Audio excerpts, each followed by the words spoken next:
मेरे गुरु महेश्वर शिव को मेरा प्रणाम है।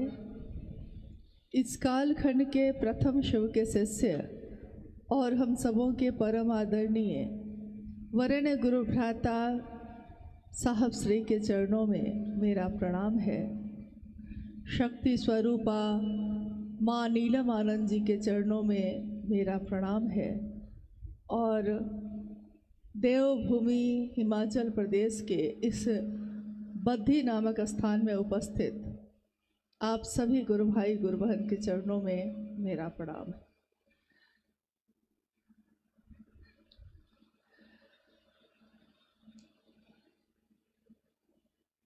बद्धी का ये शिव गुरु चर्चा जो रखा गया आज, शिव गुरु महोत्सव,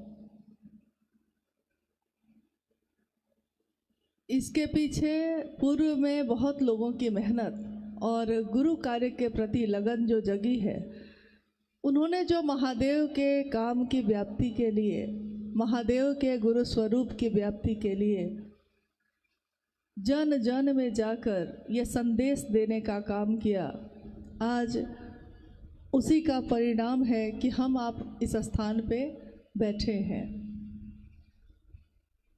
हिमाचल प्रदेश को देवभूमि कहा जाता है और इस प्रदेश में जहाँ भी हम लोग आज तक गए हैं, हर जगह हम लोगों ने देखा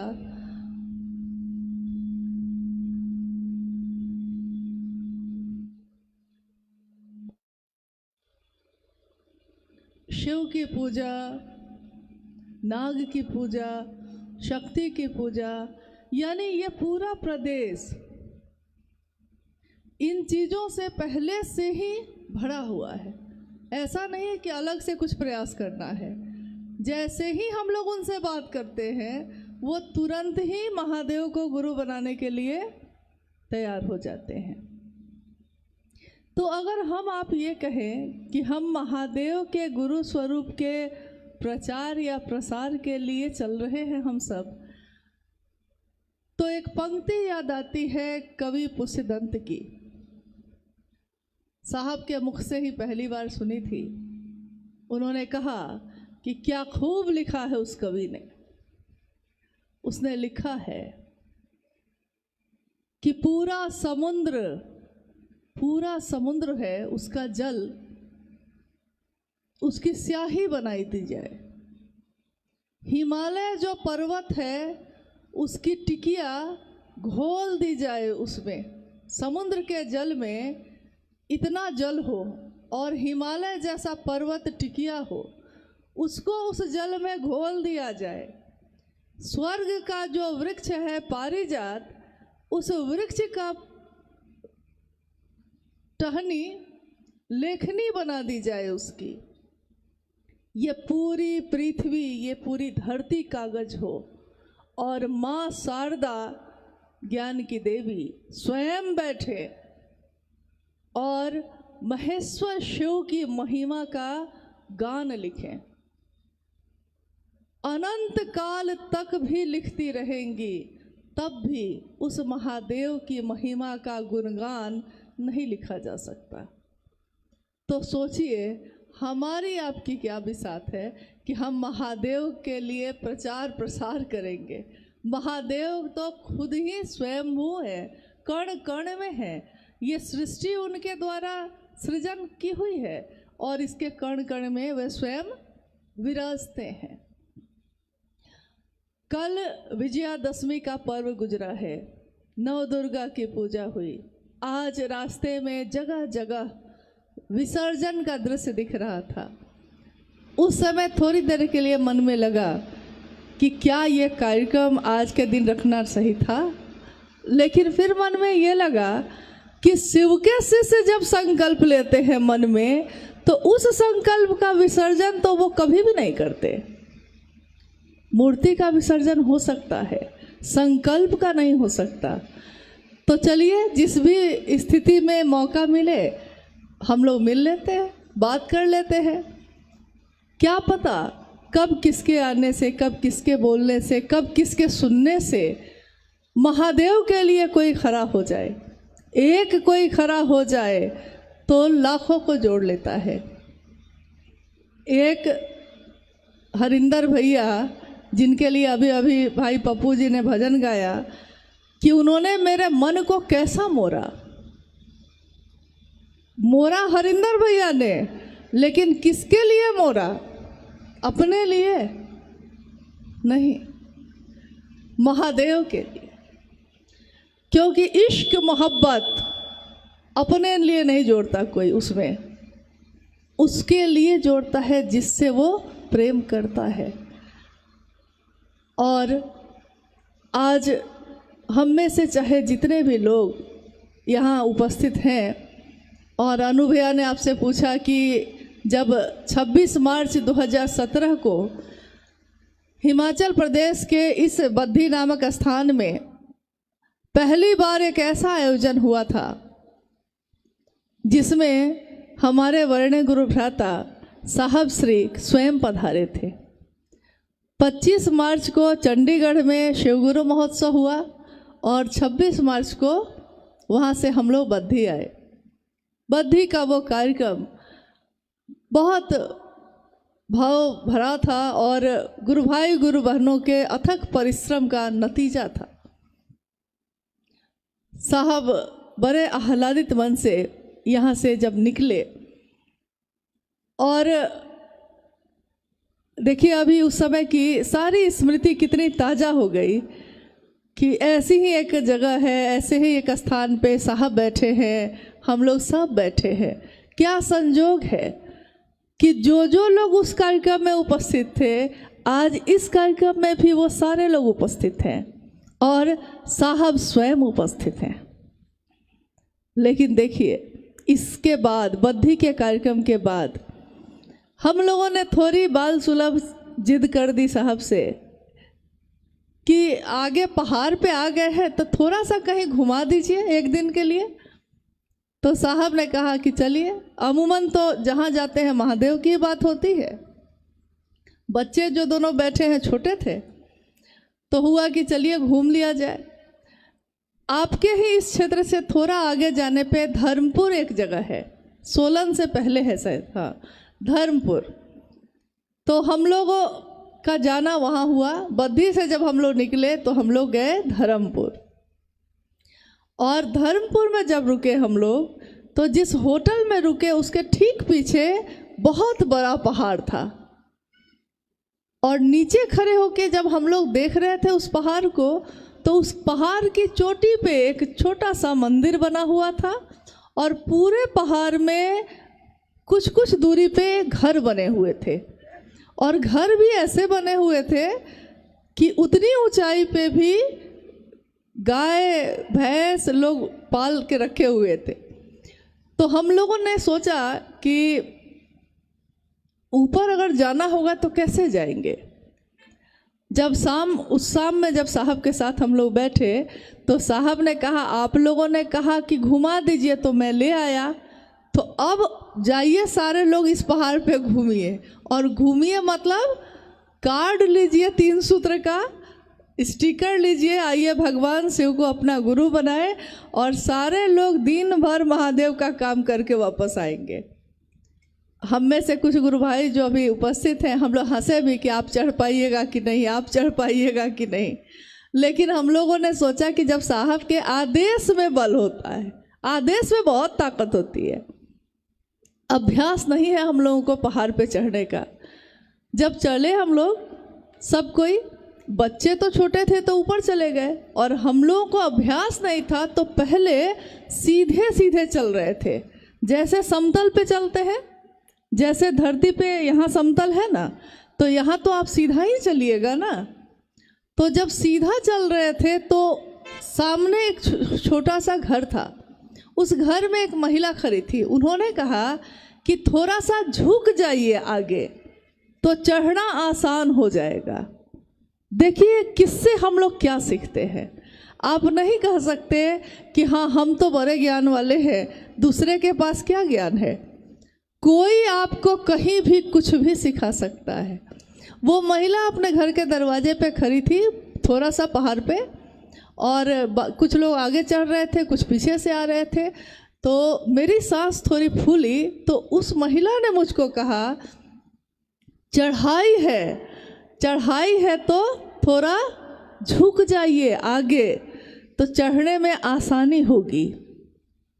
और सही में जब थोड़ा आगे की तरफ झुक के चढ़े तो आसानी से चढ़ते चले गए और पूरी चोटी तक गए हम लोग, सारे लोग। हर घर पे आइए भगवान शिव को अपना गुरु बनाइए, इसका स्टिकर और इस बात का संदेश कि भगवान शिव मेरे गुरु हैं, आपके भी हो सकते हैं, इस बात का संदेश देकर बहुत आह्लादित मन से हम लोग वापस लौटे साहब के पास रिपोर्ट देने के लिए कि जो आदेश आपने दिया था वो काम करके आए हम लोग। और उस दिन मैंने ये सीखा, ये बोधात्मक ज्ञान हुआ। अभी तक तो किताबों में पढ़ते थे, अभी तक तो बुजुर्ग कहते हैं कि जो बड़ा होता है, जिस पेड़ में फल लगे होते हैं वो झुका होता है, बराबर इसमें होता है कि आप झुकिए। साहब ने कहा कि जो शिव के लिए झुकेगा वो सबके लिए झुकेगा। ये सब सुनते थे, लेकिन बोधात्मक ज्ञान यानी खुद पे बीते ऐसा ज्ञान तो उस समय तक नहीं था।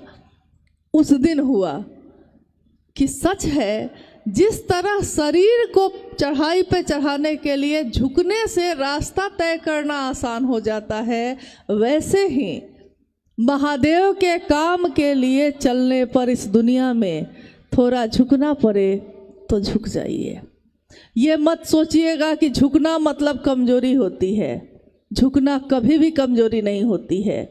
झुकना इस बात का परिचायक होती है कि आपने चढ़ाई चढ़ने का तरीका सीख लिया है, आपने सीख लिया है कि धरती के लोग आपसे कभी भी हमेशा खुश नहीं रह सकते, लेकिन महादेव के साथ अगर हमारा मन जुड़ेगा तो हमारा मन हमेशा आनंद में रहेगा। आज का ये शिव गुरु महोत्सव जो इतने सालों के बाद 2017 के बाद आज 2024 में फिर से घटित हो रहा है, इसमें भी संदेश वही है, आदि गुरु शिव, विश्व गुरु शिव, जगत गुरु शिव को अपना गुरु बनाइए। और हमारे आध्यात्मिक ग्रंथ, हमारे आध्यात्मिक साहित्य में ये बातें प्रचलित है कि शिव आदि गुरु हैं। आदि का मतलब क्या होता है? आदि का मतलब होता है जहाँ से शुरुआत हुई हो, जहाँ से प्रारंभ हुआ हो। हम कहते हैं ना, ये है आदि, ये है अनंत, आदि अनंत शिव कहते हैं, आदि गुरु। तो जब आदि गुरु शिव होंगे तो प्रश्न उठेगा कि तब तो कोई शिष्य भी होगा। जब उस दिन गुरु हुए हैं शिव, तो उस दिन भी कोई शिष्य बना होगा। हम और आप इस युग में शिष्य बने।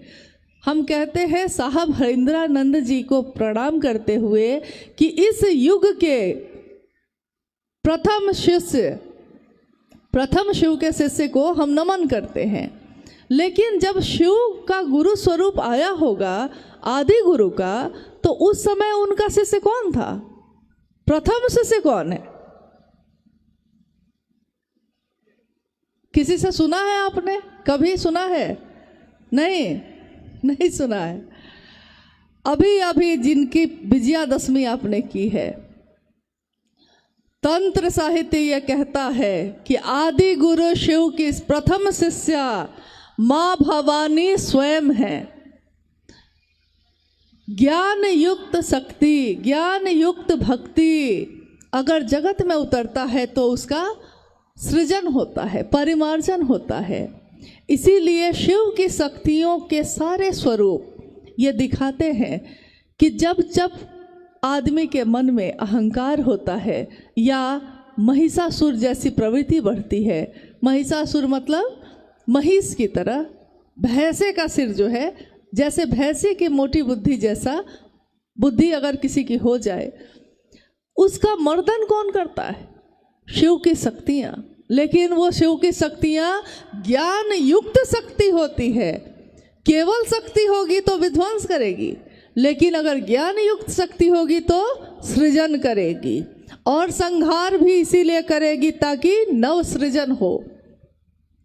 अगर विसर्जन आज है तो घर घर में उस कलश की स्थापना हुई है, माँ दुर्गा की जय हुई है। यानी शिव जो जगत गुरु हैं, उनका शिष्य होकर, जिस तरह माँ भवानी ने भी शिव का शिष्य होकर ज्ञान लिया, हम और आप भी इंसान हैं और हमको भी अगर ज्ञान लेना होगा तो शिष्य बनना होगा।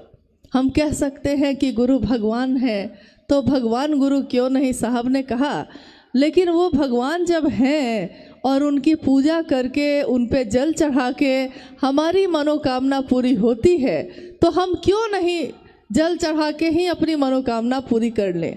हम क्यों महादेव को अपना गुरु बनाएं? लेकिन मुझको लगता है कि इस एक उदाहरण से ही हमारे मन के ये भ्रम दूर हो गए होंगे कि जब माँ भवानी को भी ज्ञान के लिए शिष्या ही बनना पड़ा, तो हमको आपको भी ज्ञान के लिए शिष्य बनना होगा। ईश्वर के रूप में वो सारी मनोकामनाओं की पूर्ति कर सकते हैं, लेकिन गुरु के रूप में जब तक हम शिष्य का भाव नहीं देंगे, गुरु भाव तो है, शिष्य भाव नहीं होगा तो गुरु दया करेंगे तो किस पे करेंगे? कोई पात्र होना चाहिए ना।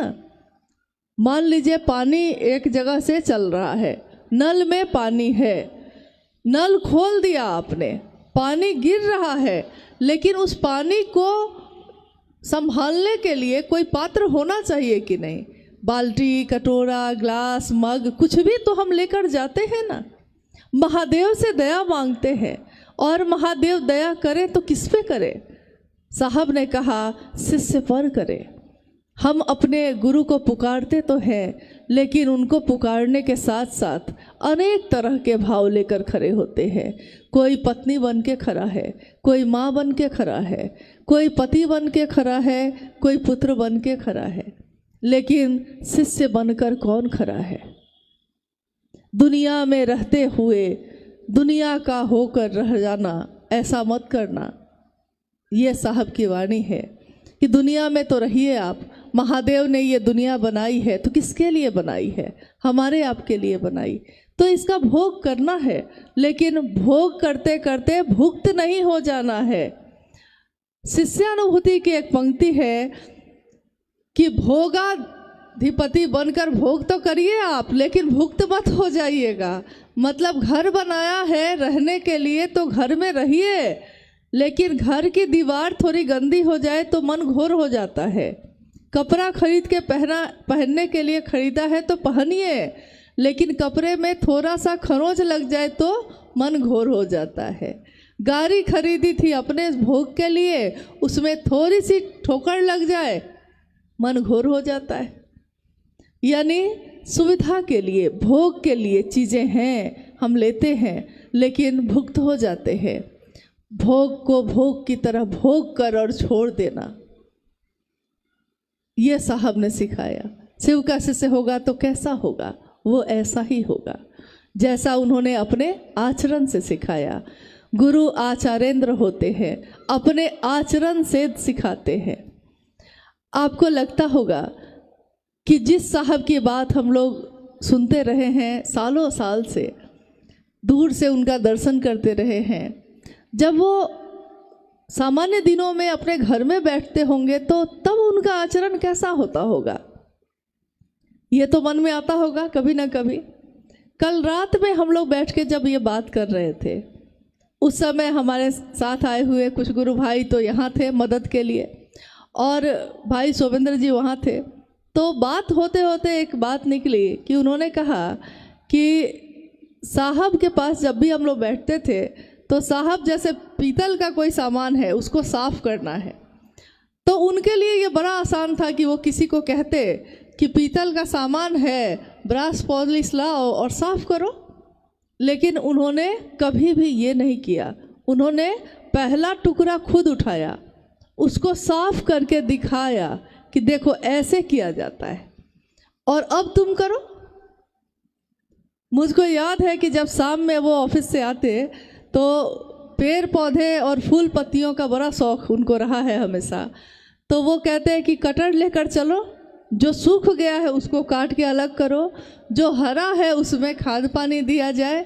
यानी कि उन्होंने कर कर के बताया, ये नहीं कि आदेश दे दिया, खुद नहीं किया, दूसरे को आदेश दे दिया, खुद नहीं किया, ऐसा काम उन्होंने कभी नहीं किया। गुरु और शिष्य की बात जब उन्होंने शुरू की तब भी उन्होंने यही कहा कि मैंने परीक्षा की है, आपकी परीक्षा प्रार्थनीय है। शिव आज भी गुरु हैं, ये मैंने परीक्षा कर ली है, आपकी परीक्षा प्रार्थनीय है। यानी हम प्रार्थना करते हैं कि आप भी परीक्षा करके देख लीजिए। आप क्यों ये कहिएगा कि हाँ इनके कहने पे मैंने किया है, आप खुद करके देखिए कि परिणाम मिलता है कि नहीं। 3 सूत्रों पे बात हो रही थी। बहुत एक सामान्य सी बात हम आपस में करते हैं कि महादेव के गुरु स्वरूप को, जगत गुरु शिव को अपना गुरु बनाना है, शिष्य बनना है, और 3 सूत्र करने से ये रास्ता आपके लिए आसान हो जाएगा। मन ही मन उस गुरु से दया मांगना, हे शिव आप मेरे गुरु हैं, मैं आपका शिष्य हूँ, मुझ शिष्य पर दया कर दीजिए। शिव की चर्चा करना, शिव की बात करना, कहते हैं जिसकी बात आप सबसे ज़्यादा करिए आपका मन, आपका चेहरा भी वैसा ही हो जाता है। आपने देखा होगा हमारे आसपास बहुत लोग रहते हैं, जो जैसी बात करता है सबसे ज़्यादा उसके चेहरे पे वो बात, वो भाव सबसे ज़्यादा दिखने लगता है। अगर घर में कोई ऐसा हो जो क्रोधित हो, हर बात में क्रोध करता है, तो उसका चेहरा हमेशा क्रोधित जैसा हो जाएगा। कोई अगर हंसता रहता है तो वो चुप भी रहेगा तो लगेगा जैसे हंस रहा है, क्योंकि उसका स्वभाव है हंसना। यानी जिसकी बात, जिस काम को हम सबसे ज़्यादा करते हैं, हमारा मन, हमारा वचन, हमारा कर्म भी वैसा ही होने लगता है। शिव आचार्येंद्र होते हैं, अपने आचरण से सिखाते हैं न्यूनतम व्यवस्था में रह के भी सुखी रहा जा सकता है। ये महेश्वर शिव सिखाते हैं। न्यूनतम व्यवस्था मतलब अभी अभी भैया ने कहा ना, साहब और दीदी ने एक समय ऐसा भी तो रहा, अखबार बिछाकर, दरी बिछाकर, गांव-गांव, घर-घर जाकर महादेव की बात की। और आज तो फिर भी हम लोग बहुत सुविधा में हैं, लेकिन अभी भी देखिए, जैसे अभी तो सब कोई शांत हो गए, थोड़ी देर पहले हम लोग देखे कि हाँ गर्मी लग रही है तो हर आदमी छांव ढूंढ रहा है। लेकिन अगर खुले खेत में आप जा रहे हो तो छांव कहाँ मिलेगी? अगर चारों तरफ खेत हो और आप उसके मुंडेर पे चल रहे हो तब तो छांव नहीं मिलेगी। कल्पना कीजिए कि एक दिन माँ नीलमानंद भी तो ऐसे ही पैदल पैदल खेतों की मुंडेर को पार करते हुए अपने साहब के साथ गांव-गांव गई थी। छाया नहीं मिली थी उनको। अगर उन्होंने उस दिन छाया खोजी होती, अगर साहब ने उस दिन कुर्सी खोजी होती, अगर माँ नीलमानंद जी ने मंच खोजा होता तो क्या होता? आज हम आप यहाँ बैठे होते। तो हमारा मन उनके लिए हमेशा कृतज्ञ होता है कि जो सचमुच में सबसे बड़े रहे, जो सचमुच में आदि गुरु शिव के शिष्य शिव शिष्य हरिंद्रानंद जी रहे हैं। उनका अनुसरण करके, उनकी बातों पे चल के हमने क्या सीखा? कितने गुरु भाई गुरु बहनों ने साहब को देखकर या माँ नीलमानंद जी को देखकर वो कैसा पहनती हैं, वो कैसी माला पहनती हैं, वो कैसा टोपी पहनते हैं, वो कैसे मंच पे पानी पीते हैं, ये सारी चीज़ें तो हमने आपने सीख ली। कोई मंच पे पानी पीता है, कोई टोपी लगा के बैठता है, कोई जिस तरह माँ नीलमानंद जी का पहनावा रहा वैसा भी करता है। लेकिन एक दिन साहब ने एक बात कही, उन्होंने कहा कि मेरे जैसी आदत तो ऊपर ऊपर वाली तो सब आदत तुम सीख लोगे, कर लोगे, लेकिन मेरे जैसी नीयत कहाँ से लाओगे? मैंने शिव के लिए शिव को चाहा है, ये कैसे लाओगे? ये वैसे ही ला सकते हो जब महादेव को पुकारोगे महादेव के लिए। महादेव भी कहते हैं हमेशा मतलब से ही आते हो, अरे कभी मिलने भी आ जाया करो। तो उन्होंने कहा महादेव के लिए महादेव को चाहो। कामनाओं के लिए तो धरती आज तक चाहती ही रही उनको। क्या महादेव ने कामना पूरी नहीं की? की है। उसके बाद भी कोई खुश नहीं। एक कामना पूरी हुई तो बहुत अच्छे हैं महादेव, दूसरी कामना पूरी नहीं हुई तो महादेव आप अच्छे नहीं हैं, हम आपको छोड़ के अब दूसरे को लेंगे। यानी थोड़ी सी कमी हो जाए कुछ तो तुरंत हम उस रिश्ते को तोड़ लेते हैं। निर्भर तो निर्भय, निर्भर मतलब हम पूरी तरह जब किसी पे निर्भर हो जाते हैं तब महादेव कहते हैं कि अब मैं तुमको निर्भय करूँगा। निर्भय मतलब जहाँ कोई भय नहीं, किसी बात का भय नहीं।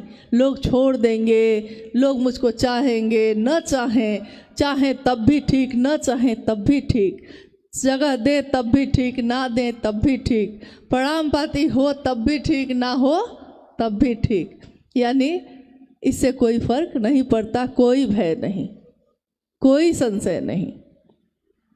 देखिए एक घटना और है, अभी इसी पंक्ति पे याद आ गई। रांची में साहब आए हुए थे, देवघर में उस समय रहा करते थे वो। रांची में आए तो आसपास के कुछ गुरु भाई गुरु बहन उनसे मिलने आए, तो काफ़ी संख्या में लोग बैठे थे सामने, और साहब ने कहा कि कहिए किसी को कुछ कहना है तो कहे। तो किसी ने महादेव की बात भी पूछी और किसी ने बीच में खड़े होकर ये भी कहा कि साहब, एक गुरु बहन थी, वृद्ध थी, उन्होंने कहा साहब महादेव को तो गुरु मान लिया है, लेकिन बेटा मेरा हमको नहीं मानता है, बेटा बहुत तकलीफ़ देता है, तंग करता है, परेशान करता है, दुख देता है। साहब ने कहा कि अच्छा ठीक है, महादेव से दया मांगो, बैठो। और किसी को कुछ कहना है तो दूसरे एक गुरु भाई खड़े हुए, लेकिन सचमुच में उस दिन ऐसा हो गया कि उनकी व्यथा भी यही थी कि घर के लोग जो है मेरे प्रति संवेदनशील नहीं। घर में सब कोई है, कौन कौन है, तो कहा कि सब कोई है, लेकिन कोई मेरे तरफ ध्यान नहीं देता। सिलसिला ऐसा हो गया कि बारी बारी से सारे लोग यही बात कहने लगे। तो साहब थोड़ा बिगड़ गए, उन्होंने कहा कि मुझसे पूछकर शादी किया था? नहीं ना, मुझसे पूछा था कि संतान धरती पे लाए नहीं लाए, ये भी नहीं पूछा था, तो आज मुझसे क्यों पूछने आए, मुझसे कहने क्यों आए कि साहब घर के लोग नहीं मानते हैं, बेटा नहीं कर रहा है, बच्चे नहीं कर रहे हैं, मुझसे क्यों पूछा? तो थोड़ा बिगड़ गए, बिगड़ के बोले, और बाकी लोग जो थे वो तो बैठ के सुन रहे थे। जब बिगड़ कर शांत हो गए तो एक गुरु भाई जो युवा थे, नवयुवक, वो खड़े हुए। तो साहब ने कहा कि अब तुम क्यों खड़े हुए, तुम्हारा तो अभी लगता है ब्याह भी नहीं हुआ होगा, तुम्हारी उम्र तो इतनी कम है, तुमको अब कौन सी व्यथा हो गई? तो उसने कहा हाथ जोड़ के कि साहब मैं ये पूछने के लिए खड़ा हुआ हूँ कि मैं शादी करूँ कि नहीं करूँ आप जो कहेंगे वही करेंगे, शादी आपसे पूछ के करेंगे तो बाकी का भी सारा मामला आप ही को देखना पड़ेगा साहब जो इतने क्रोध में अभी थे एकदम हंसने लगे। उन्होंने कहा नहीं नहीं बैठो यार, शादी ब्याह करो, ऐसा कुछ नहीं है, मैं तो बस इसलिए बिगड़ता हूँ कि देने आया हूँ महादेव को, तो महादेव को लो, जो देने आया हूँ वो लो, और बाकी सारी चीज़ें तो दुनिया में चलती ही रहती है। शिव भी अगर शरीर में आएंगे तो काल उन पे भी लागू होगा, शिव भी अगर शरीर में उतरेंगे इस धरती पे तो सारे चक्र से, सुख और दुख के सारे चक्र से उनको भी गुजरना पड़ेगा। इसलिए इस बात की परवाह ना करो कि दुनिया क्या देती है, इस बात की परवाह करो कि महादेव से मिलकर क्या मिलेगा हमको, महादेव को अपना बनाकर क्या मिलेगा। क्योंकि हर चीज़ हम लोग नाप तौल के करते हैं, हमको लगता है कि ये काम हम करेंगे तब जब इससे हमको कुछ मिलेगा, क्या मिलेगा। और महादेव की बात पे जब नाप तौल करने शुरू करते हैं तो तराजू का एक पलड़ा इतना भारी होता है, इतना भारी होता है कि बाकी सारे पलड़े हल्के हो जाते हैं। मतलब महादेव का भाव धीरे धीरे इतना भारी हो जाता है कि जगत के रिश्ते हल्के हो जाते हैं। जगत में रिश्ते हैं, प्यार है, मोहब्बत है, परिवार है, समाज है, सब है, लेकिन महादेव सबसे ऊपर, उसके बाद ही कोई और है। आइए आज अगर कोई जिज्ञासा आई है तो हम लोग उस पर भी थोड़ी देर बात कर ले, क्योंकि थोड़ा कष्ट में तो आप लोग हैं। साहब दीदी भले रहे, लेकिन उन्होंने कभी नहीं चाहा कि दूसरे कोई भी कष्ट में रहे। आप सोचिए तो, माँ नीलमानंद जी ने कहा कि आपके रास्ते पे आने वाले कांटों को मैं चुन लूँगी, छाया बनकर आपके साथ रहूँगी, बशर्ते गुरु कार्य में बेईमानी नहीं। ये बात कितने साल पहले उन्होंने कही। तो उन्होंने तो चाहा कि हमेशा छाया आपको मिलती रहे, हमेशा आपके रास्ते के कांटे हटे रहे, फूलों में बदलते रहे। आइए कोई जिज्ञासा है तो उस पर हम लोग बात करें। जिज्ञासा है, आज की कालगत पूजा पद्धति, आज की कालगत पूजा पद्धति और आज चल रही शिव शिष्यता में क्या अंतर है, कृपया बताया जाए। आज की पूजा पद्धति, हाँ, जो कालगत पूजा पद्धति, हाँ, जिज्ञासा ये है, इसका जो भावार्थ है कि आज तत्कालीन जो समय चल रहा है उसमें पूजा की जो पद्धति है, देवी देवताओं की हम पूजा तो करते हैं ना, घर घर में करते हैं।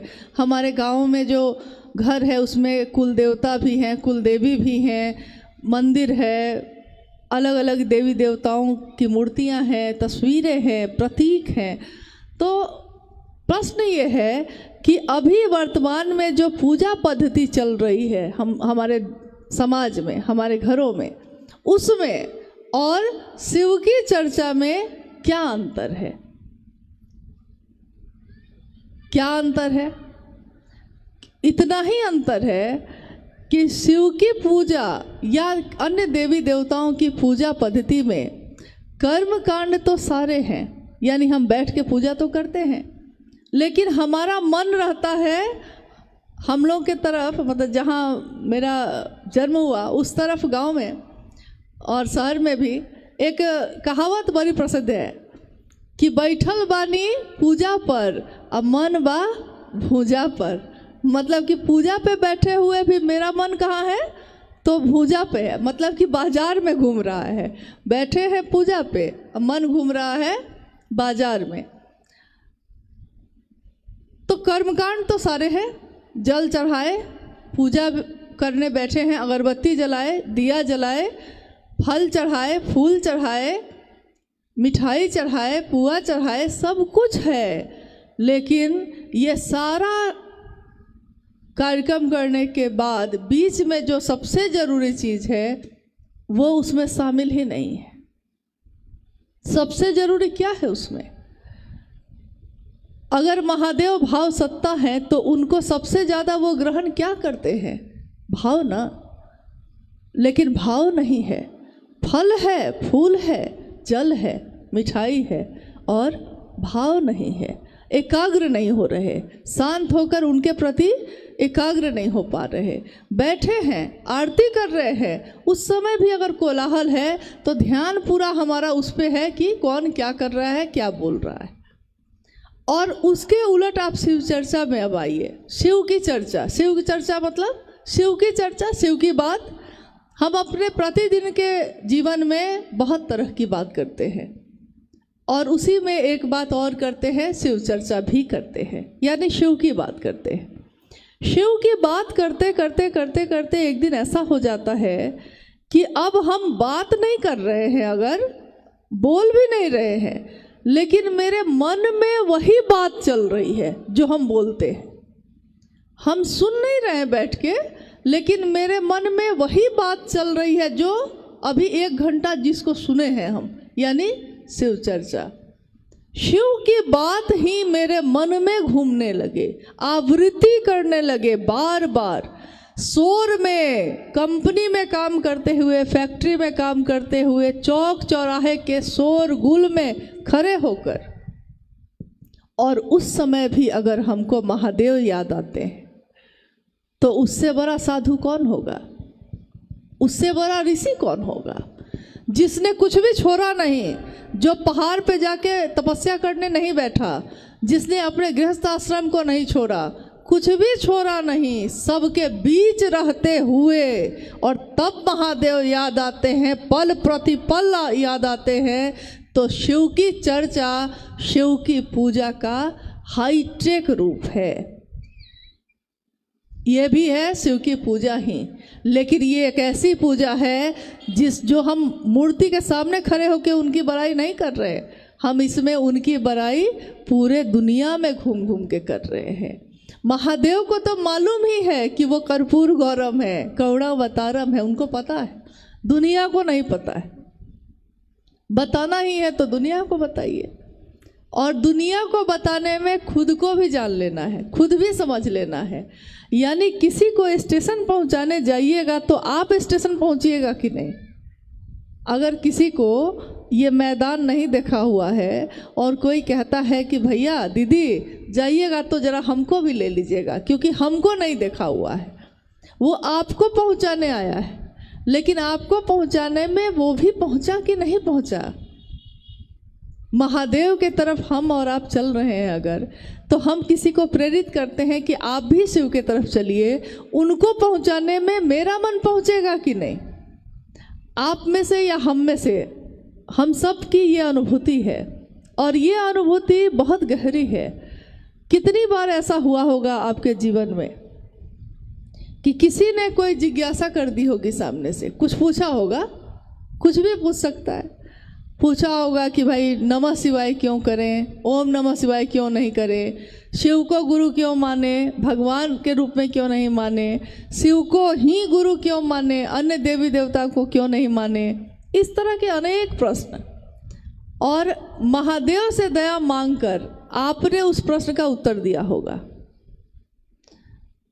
दे दिया आपने उत्तर, दे भी दिया, वो संतुष्ट भी हो गया, उसने अपने नाम की घोषणा भी करा ली, वो चला भी गया, और अब आप बैठे हैं और आप सोच रहे हैं कि अभी अभी जो उत्तर मैंने दिया है, ये उत्तर मैंने कहीं पढ़ा था, ये हम लोगों ने कहीं पढ़ा नहीं था, ये किसी से सुना था तो नहीं, सुना भी नहीं था, न पढ़ा था न सुना था, तो ये आया कहाँ से उत्तर।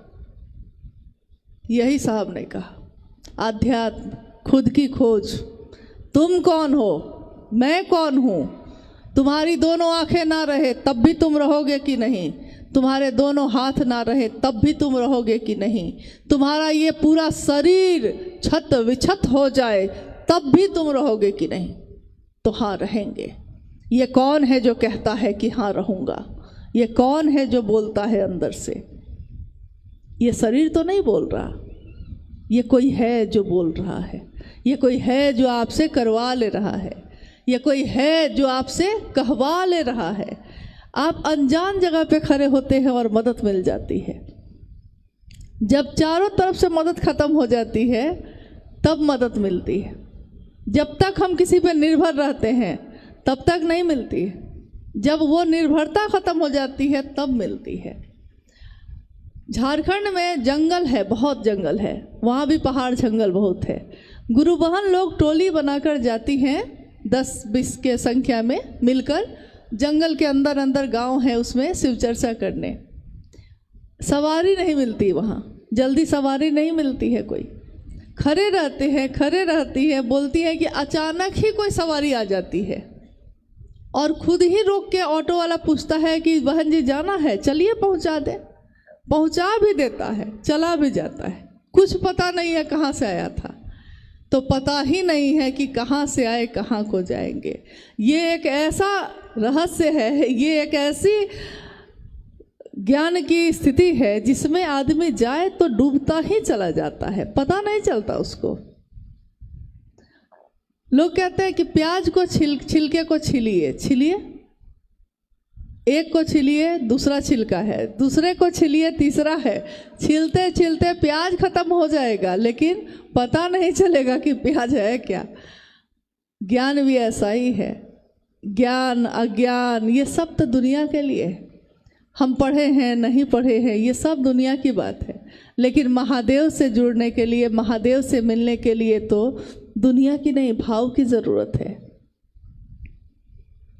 किसी का ब्याह हो जाए, हम मान लीजिए आपकी बच्ची है, आपका बहुत स्नेह है, आप चाहते हैं कि वो बहुत अच्छे घर में जाए, आपने उसकी शादी की, पति ने उसको सब कुछ दिया, बढ़िया घर दिया, सुंदर आभूषण दिए, बहुत सारे कपड़े दिए, सारे सुख सुविधा से संपूर्ण जीवन दिया, और पति का भाव नहीं दिया। आप खुश होंगे? आपकी बच्ची खुश होगी? उसके पास सब कुछ है, जो संसार में सुविधा होती है वो सब है, लेकिन जिस पति के रिश्ते को जोड़कर वो जाती है, वो पति भाव नहीं दे रहा, पति का भाव नहीं दे रहा, बस इतना ही हुआ है। लेकिन एक पति का भाव नहीं मिला तो सारी दुनिया बेकार उसके लिए। महादेव की पूजा हो या देवी देवताओं की पूजा हो, उस पूजा में हमने सारा कुछ सुंदर से सजा दिया और मन का भाव ही नहीं दिया, तो मन का भाव ही जब नहीं दिया तो ये पूजा बेकार, क्योंकि इस पूजा में तो भाव ही नहीं। तो जब एक संसार के रिश्ते में भाव नहीं मिले तो हमारा दिल टूट जाता है, और वो तो पारलौकिक सत्ता है, आध्यात्मिक अक्षय स्रोत जहाँ से है सारी ऊर्जाओं का, वो इतने सूक्ष्म है, इतने सूक्ष्म है कि जितना सूक्ष्म कोई होगा उतनी ही दूरी बढ़ जाती है। रास्ते में एक जगह पे, इसी पहाड़ पे एक टेलीस्कोप लगा के कुछ लोग खड़े थे और कह रहे थे, शिमला में कह रहे थे कि यहाँ से हम लोग बहुत किलोमीटर दूर एक जो है किला है उसको दिखाते हैं, और इंडिया और चाइना का बॉर्डर है वो भी दिखाते हैं।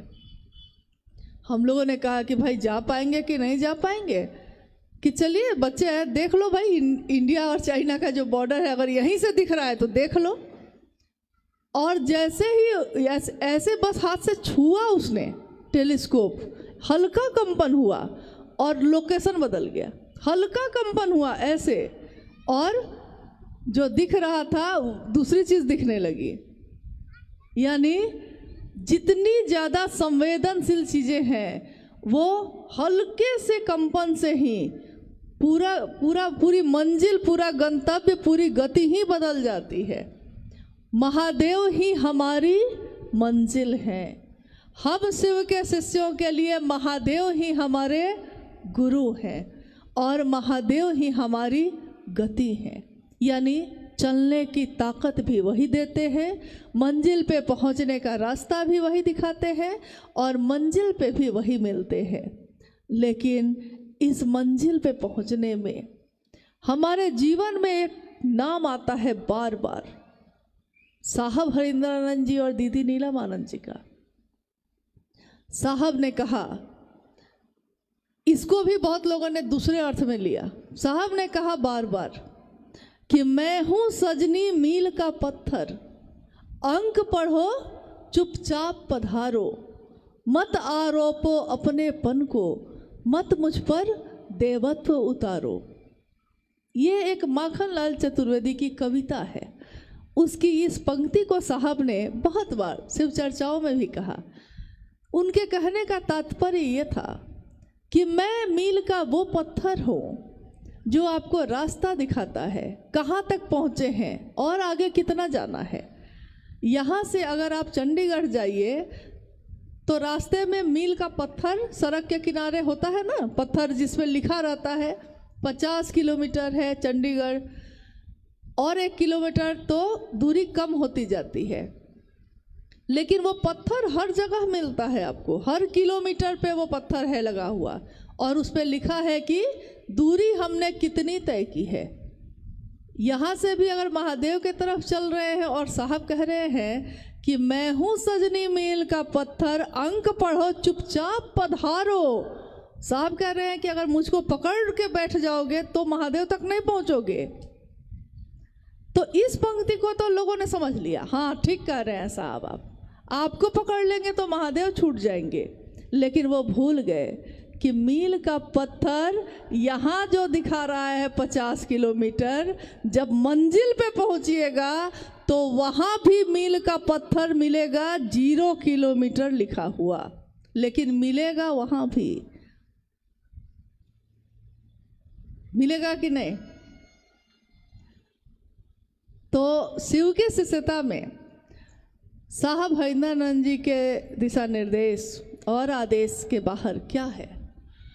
शिष्य वही जो गुरु के अनुशासन में रहने योग्य हो, और गुरु वही जो शिष्य के अविकसित मन पे उतरकर, उस स्तर पे उतरकर, अविकसित मन के स्तर पे उतरकर और तब ज्ञान देने की जिम्मेदारी वहन करते हैं।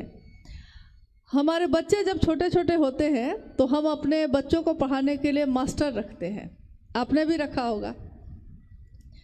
बच्चा अगर दूसरा में पढ़ रहा है तो कम से कम BA पास या मैट्रिक पास आदमी को हम लोग मास्टर के रूप में रखते हैं। मान लीजिए कोई BA पास आदमी मेरे दूसरे क्लास में पढ़ने वाले बच्चे को पढ़ाने आता है, वो क्या पढ़ाता है?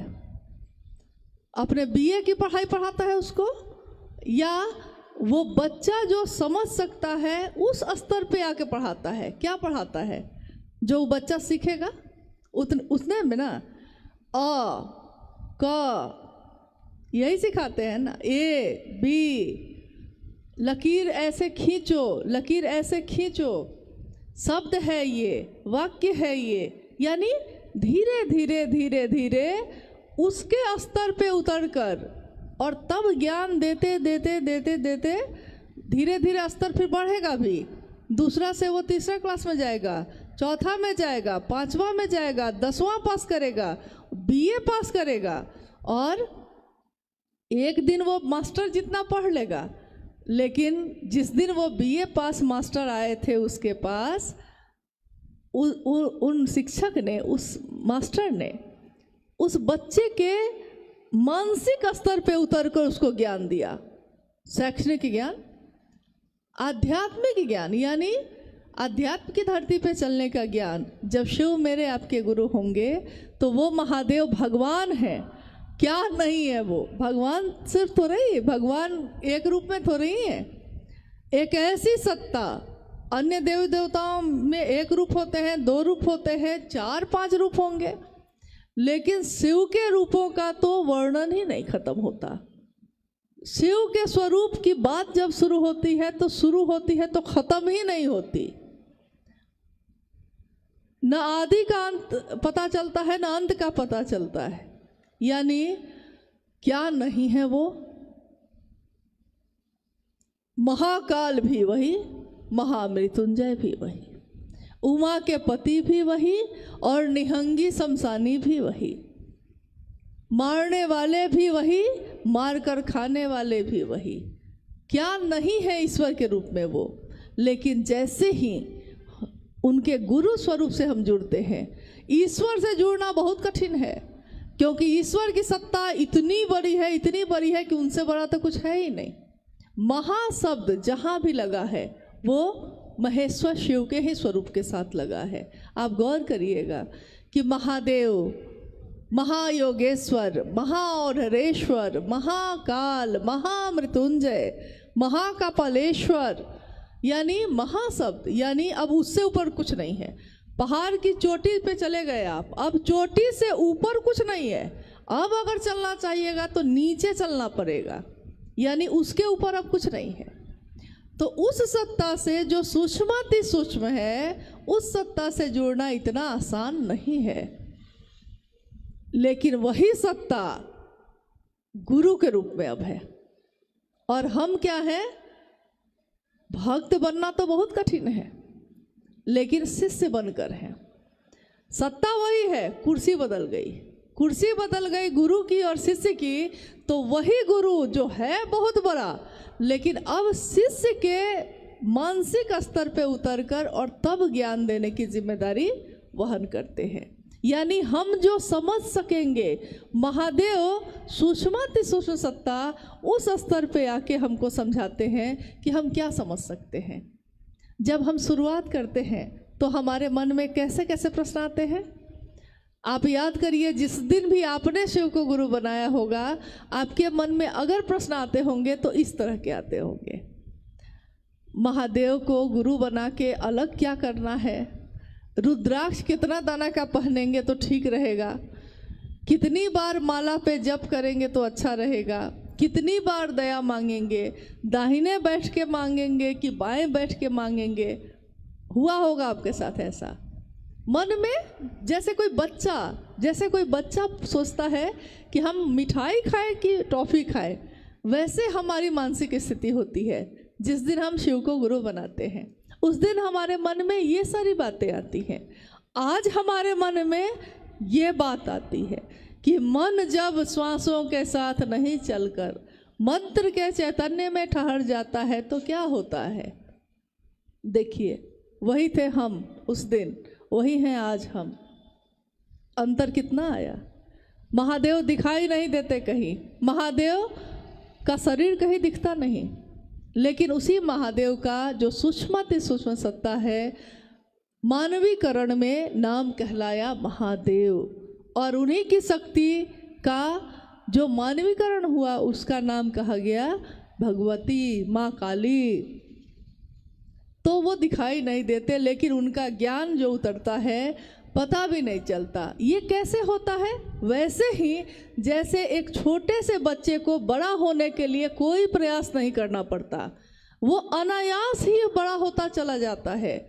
आप ही की आंखों के सामने वो बड़ा होता है, लेकिन आपको पता चलता है कब बेटा बड़ा हो गया इतना बड़ा? जो गोद में खेल रहा था मेरे, वो इतना बड़ा हुआ कब? पता ही नहीं चला। हर पल वो बड़ा हो रहा था, मेरी ही आंखों के सामने बड़ा हो रहा था, लेकिन हमको पता नहीं चला। ठीक वैसे ही शिव से दया मांगना, शिव से चर्चा करना और शिव को प्रणाम करना, शिव शिष्यता का ये भाव मेरे ही मन में, आप ही के मन में कब अंकुरित होता है, पल्लवित होता है, पुष्पित होता है, हमको पता ही नहीं चलता। और एक दिन हमारे मन की दशा और दिशा दोनों बदल जाती है। साहब ने कहा कि मैं नहीं जानता कि इस संसार की दशा और दिशा शिव के बगैर कैसी होगी, लेकिन ये मैं जानता हूँ कि शिव के साथ ये मानवता सबल होगी, सुवासित होगी, शिवमय होगी। महादेव को अपना गुरु बनाया है हमने, आपने। जैसा आता है, जो आता है खुद करिए। हमेशा दूसरों पर निर्भर रहने की आदत ठीक नहीं, क्योंकि अगर वो नहीं मिला तो आपका काम फिर रुक जाएगा, और महादेव का काम नहीं रुकना चाहिए। हम रहे ना रहे, आप रहे ना रहे, लेकिन महादेव की शिष्यता का दिया तो जलना चाहिए, हर घर में जलना चाहिए। भैया अनु जी ने कहा कि हम बड़े मैदान में मिले, हाँ मिले, लेकिन उससे पहले ये सुनिश्चित हो जाना चाहिए कि क्या हमारे इस स्थान पे हर घर में शिवशिष्टता का दिया जल गया। क्योंकि हर घर में अगर नहीं जला तो भीड़ इकट्ठी करने से कोई फायदा नहीं। अगर हर व्यक्ति शिव का शिष्य नहीं हो सका तो हंगामा खड़ा करने का कोई मतलब नहीं। भीड़ कभी भी व्याकरण नहीं होती इस बात की कि कितना बढ़िया कार्यक्रम हुआ। व्याकरण इस बात का है कि कितने लोगों में शिवशिष्टता उतरी। अगर 5 लोगों में भी उतर गई है तो वो 5 लोग काफ़ी हैं पूरे हिमाचल प्रदेश के लिए, पूरे पंजाब के लिए। हम लोग को आने की ज़रूरत नहीं पड़ेगी, हाँ मिलना जुलना होता रहेगा, लेकिन आप खुद सक्षम हैं, इसलिए अपने अंदर की ताकत को पहचानिए। महादेव ने आपको भी वही दिया है जो हम सबको दिया है। साहब ने यही चेहरा, यही बात, सर्वोत्तम पक्ष जो है हमारा आपका दिखाया। उन्होंने कहा कि गुरु अपने शिष्य के सर्वोत्तम पक्ष को उजागर करते हैं। इतना ही नहीं कहा उन्होंने कहा कि गुरु अपने शिष्य के सर्वोत्तम पक्ष को उजागर करते हैं, और उजागर कर छोड़ नहीं देते हैं। उजागर करके परमात्मा से उसका ऐक्य सुनिश्चित करते हैं, परमात्मा से मिलाने तक की जिम्मेदारी वहन करते हैं। सिर्फ ऐसा करके छोड़ नहीं देते। जैसे डॉक्टर अगर कैंसर हो जाए और हम जाएं और डॉक्टर को कहें कि इलाज कर दीजिए सिर्फ, तो डॉक्टर वो जो पूरा कैंसर ठीक कर दे, डॉक्टर वो नहीं जो सिर्फ दवा दे के बीमारी को दबाए रखे। डॉक्टर सही में वो जो बीमारी को जड़ से ख़त्म कर दे। मास्टर वो जो विद्यार्थी को पास करा दे। मास्टर वो नहीं कि पढ़ा तो रहा है और विद्यार्थी फेल कर गया, क्या फ़ायदा हुआ। तो गुरु यानी शिव अपने शिष्य के सर्वोत्तम पक्ष, एक इंसान का, एक मानव का सबसे सुंदर पक्ष क्या होता है? उसका सबसे सुंदर पक्ष होता है शिव होना। क्योंकि और पक्ष तो है हमारे जीवन में। किसी से पूछिए कि आप क्या करते हैं तो आप क्या कहिएगा? आपसे कोई पूछे कि आप क्या करते हैं, आप क्या कहिएगा? आप कहिएगा कि हम भुजा बेचते हैं, हम अखरोट बेचते हैं, हम काजू बेचते हैं, हम सेब बेचते हैं, हम किसान हैं, हम मास्टर हैं, सरकारी नौकरी है, कुछ तो कहिएगा ना, यही कहिएगा। जिस दिन आकाशवाणी हुई थी और आवाज़ ने पूछा था साहब श्री हरिनानंद जी से कि तुम क्या करते हो, उन्होंने कहा था मैं शिव का शिष्य बनाता हूँ। और लौकिक जीवन में उस समय वो डिप्टी कलेक्टर थे, लेकिन उनके मुंह से ये नहीं निकला कि मैं डिप्टी कलेक्टर हूँ, उनके मुंह से ये निकला कि मैं शिव शिष्य बनाता हूँ। कौन भारी था उनके मन पे? उनकी नौकरी, उनका पद, उनकी प्रसिद्धि नहीं। उनके मन पे भारी था कि मैं महादेव की बात करता हूँ, दूसरों को शिव का शिष्य बनाता हूँ। लेकिन तुम जो करते हो दूसरों को करने के लिए नहीं कह रहे हो, आवाज़ ने फिर से कहा। और साहब ने कहा कि हाँ ये बात तो सही है ना। शुरू में तो उन्होंने कहा कि नहीं नहीं मैं करता हूँ जो कहता हूँ, नहीं नहीं तुम नहीं कहते हो, बहुत लंबा चला। लेकिन ये तो हुआ ना कि जो वह करते थे वही उन्होंने हमको आपको करने के लिए कहा। आप ये मत सोचिएगा कि हम क्या कर सकेंगे, हमको क्या आता है। सिर्फ उनकी बात पे भरोसा करिए, जो उन्होंने कहा है उतना ही भर करिए, उससे ज़्यादा कुछ करने की ज़रूरत नहीं। शिव की शिष्यता में इससे ज़्यादा कुछ करने की ज़रूरत नहीं। बस आप इतना भर करिए कि भैया हमको जो आता है सो मैंने आपको बताया, आप भी दूसरे को कहिएगा। महादेव से दया मांगिए, महादेव की चर्चा थोड़ा कर लीजिएगा और महादेव को प्रणाम कर लीजिएगा। जैसा आएगा वैसा ही कर लीजिएगा। ये मत सोचिएगा कि हमको संस्कृत नहीं आती है, हमको मंत्र जप करने नहीं आता, हमको पूजा करने की विधि नहीं आती, तो हम कैसे करेंगे। आप सोचिएगा कि जैसा आता है, जो आता है। आप ये बताइए, हमारे घर में मेरे पिता भी, आपके पिता भी होंगे, आपके भाई बहन भी होंगे, मेरे भाई बहन भी हैं। जिसके घर में जिसको जैसा खाना बनाने आता है वैसा ही ना बनाते हैं।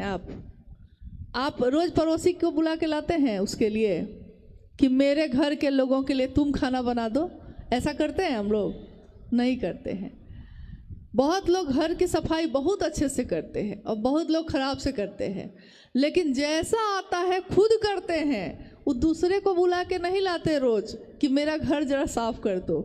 मेरा मेरा मेरा, सुबह से चर्चा में बार बार यही शब्द प्रयोग किया गया है। मेरे गुरु शिव, जैसा हमको आता है हम वैसा ही करेंगे, खुद करेंगे। चर्चा करने नहीं आती है तो तीनों सूत्र बोल के उतर जाएंगे। एक दिन तो आएगा, कुछ तो आएगा, जो मेरे मन में आएगा महादेव के लिए हम वही बात बोलेंगे। जो हृदय में है वही बोलिए, अपने मन को खोलिए और हृदय में जो महादेव की दया बरसती है उसी को लोगों को बोलिए, उसी का प्रभाव हो जाएगा। आप ये कभी मत सोचिए कि बहुत सुंदर शिव चर्चा करने वाले कोई भैया दीदी हैं तो वो आएंगे तब होगा, ऐसा कभी नहीं होता। कोई सुंदर बोल सकता है। इसी पे साहब ने एक घटना बताई थी। उन्होंने कहा था कि एक मास्टर जो पढ़ा रहा था क्लास में, इंजीनियरिंग का कॉलेज था और वो क्लास कर रहा था। साहब ने कहा कि मैंने बाहर से देखा उसको बोर्ड पे पढ़ाते हुए कि गाड़ी जो है चलती कैसे है, गाड़ी कैसे चलती है, इसको वो पढ़ा रहा है। लेकिन जब वो बाहर आया तो साहब ने कहा कि आप तो गाड़ी कब से चला रहे हैं? तो उसने कहा कि मैं गाड़ी तो कभी मैंने चलाया नहीं। तो साहब ने कहा कि आपने इतना सुंदर बताया है, एक एक चीज़ के लिए बताया है कि गाड़ी कैसे चलती है, इंजन कैसे काम करता है, पैडल कैसे मारते हैं, ब्रेक कैसे मारते हैं, आपने सब बताया। तब आप कैसे ये कह रहे हैं कि आपको गाड़ी चलाने नहीं आती? उन्होंने कहा मैं पढ़ाता हूँ लेकिन चलाता नहीं हूँ। तो साहब ने उस दिन कहा कि उस घटना के बाद मैंने सीखा कि कोई ज़रूरी नहीं है कि कोई शिव चर्चा बहुत सुंदर करता है तो वो शिव का शिष्य भी होगा। हो सकता है वो सिखाता होगा अच्छा, लेकिन सीखता नहीं होगा अच्छा, ये हो सकता है। इसलिए कभी भी इस बात के भरोसे बहुत नहीं रहना है हम लोग को कि कौन बहुत अच्छा बोलता है, कौन बहुत अच्छा, जैसा आता है हम खुद करेंगे। तो आज के इस कार्यक्रम में आप सबों से ये वादा लेना चाहते हैं, अगर आप दे सकते हैं तो। साहब ने कभी कुछ नहीं मांगा किसी से, अपने पूरे जीवन में पान की एक खिल्ली भी नहीं खाई, और मांगा भी तो क्या मांगा, मांगा कहा कि अगर मुझको दे सकते हो तो एक शिव का शिष्य देना। शिव शिष्यता की घोषणा जहाँ भी होती है साहब की उपस्थिति वहाँ होती ही होती है, क्योंकि शिव की शिष्यता में उनके प्राण बसते हैं। हमारे साहब ने हम सबके जीवन की दशा और दिशा को बदल दिया। हम उनको कुछ नहीं दे सके, हमारे पास कुछ नहीं था, हम क्या दे सकते थे, लेकिन उन्होंने जो करुणा बरसाई है उस करुणा का कोई हिसाब नहीं। माँ की ममता का कोई कर्ज नहीं उतारा जा सकता, और शिव की शिष्यता का दान जिसने दिया हो उसके बदले में शिव का ही दान दे दिया। उसके बदले में हम लोग उनको क्या दे सके? कुछ भी नहीं। हम अगर सोचते हैं कि वो शरीर में होते तो ऐसा होता कि सब ठीक होता, नहीं। शरीर में रहने पे भी जो गड़बड़ थे उस समय भी गड़बड़ थे, आज भी हैं। जो सही थे उस समय भी सही थे, आज भी हैं और हमेशा रहेंगे। शिव के शिष्यता की मूल धारा हमेशा पावन है, पावन ही रहेगी। रास्ते की गंदगियां उसमें शामिल होंगी, लेकिन उन गंदगियों से इस पावन मूल धारा पे कोई प्रभाव नहीं पड़ेगा। शिव कैसे से अपने साहब और दीदी की उंगली थामे, अपने साहब और दीदी के संकल्प को बार बार याद करते हुए अपने गुरु शिव की महिमा का गान अपने इस जीवन में पल प्रतिपल करते ही रहेंगे। चाहे वो किसी भी स्थिति में होंगे, मजदूरी करते हुए, रिक्शा चलाते हुए, या बहुत बड़ी कंपनी के मालिक बन के भी, किसी भी स्थिति में जो शिव का शिष्य होगा वो अपने शिव के शिष्यता का प्रसार करता ही रहेगा। ये कभी बंद नहीं होगा, और किसी के लाख चाहने से भी ये कारवां अब कहाँ रुकना है। अकेले चले थे साहब, एक दिन लोग मिलते गए, कारवां बनता गया, और आज ये कारवां इतना बड़ा है कि जिसकी गिनती आप नहीं कर सकते। लेकिन काम बहुत बाकी है, काम बहुत बाकी है। हम लोग सिर्फ इस बात के लिए खुश नहीं हो सकते कि जब एक कार्यक्रम हो तब तो हम लोग इकट्ठे हो जाते हैं, लेकिन जब आप थोड़ा सा निकलिए बाहर और आप देखिए कि कितने लोग ऐसे खड़े हैं जो इंतज़ार में हैं, प्रतीक्षा में हैं, आप कब आइएगा उनके पास, आप कब बोलिएगा। हम अपने अपने चर्चा स्थलों पे, साप्ताहिक चर्चा स्थलों पे हर सप्ताह जाते हैं, 10 के 10 आदमी ही फिर से जाते हैं, उतनी ही बात करते हैं, लौट आते हैं।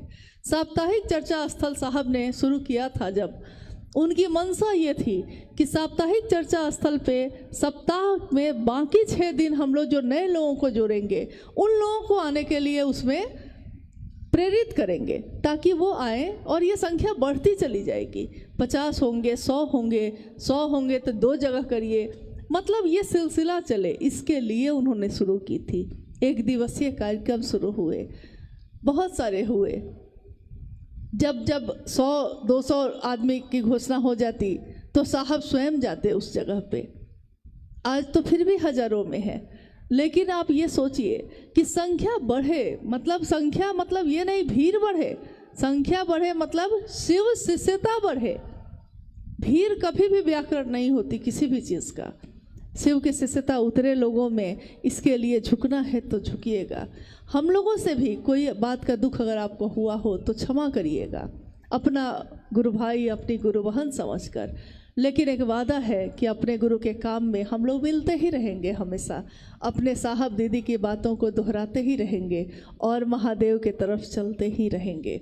इसमें गति है, इसमें मंजिल है और इसमें बल है, क्योंकि आदेश गुरु का स्वयं है।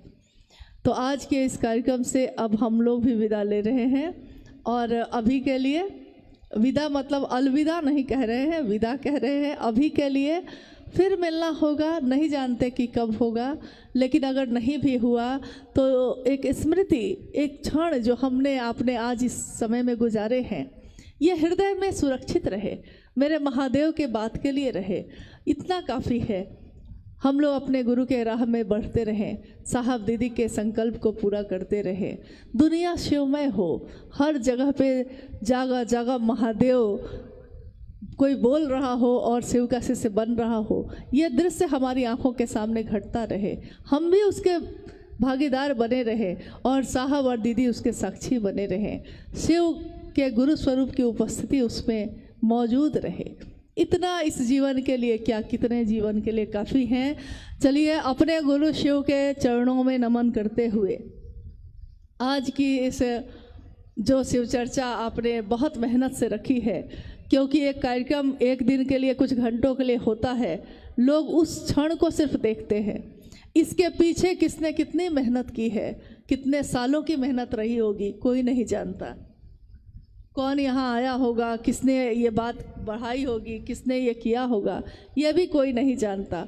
लेकिन साहब ने सबको ये अधिकार दिया कि हर व्यक्ति, चाहे वो किसी भी जाति धर्म का हो, किसी भी वर्ण संप्रदाय का हो, किसी भी प्रदेश का हो, शिव का शिष्य हो सकता है, परमात्मा पथ का पथिक हो सकता है।